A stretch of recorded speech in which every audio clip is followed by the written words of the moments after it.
Evening, everybody. It's the evening of day 11, and I didn't see you this morning because we were driving home from our cottage. And I'm excited to show you how well our starters did.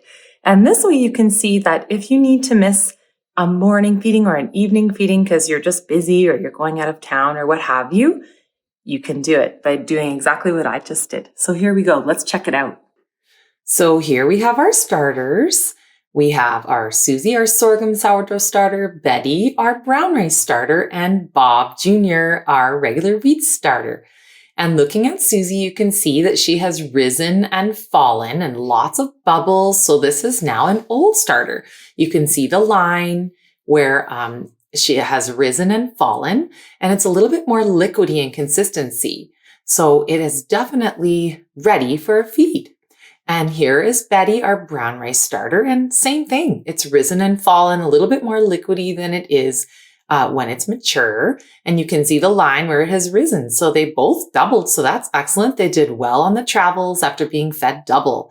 And here's Bob, our wheat starter, and look at all those bubbles, and you can see it lifting. And it actually looks like it did lift significantly higher.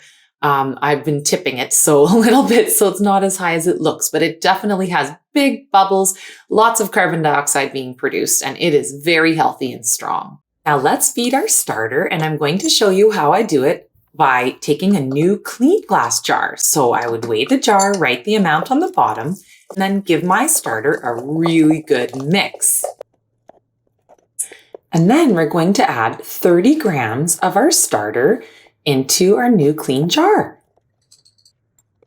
Then I tear my scale again and add my 50 grams of water, tear it again, and my 50 grams of flour. As always, I would give it a really good mix.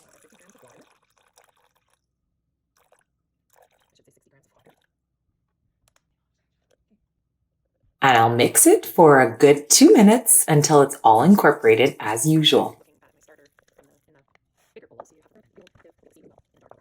Then I'll clean the sides of my jar and make sure I can see all the beautiful activity that's going to happen.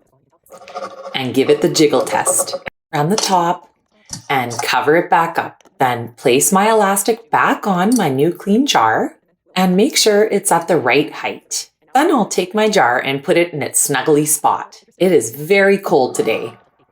And I would love to know, what have you baked with your discard? Please share a picture in the comments. So we'll see you in the morning when we'll feed our starters again. Have a wonderful, peaceful sleep, everyone. Good night.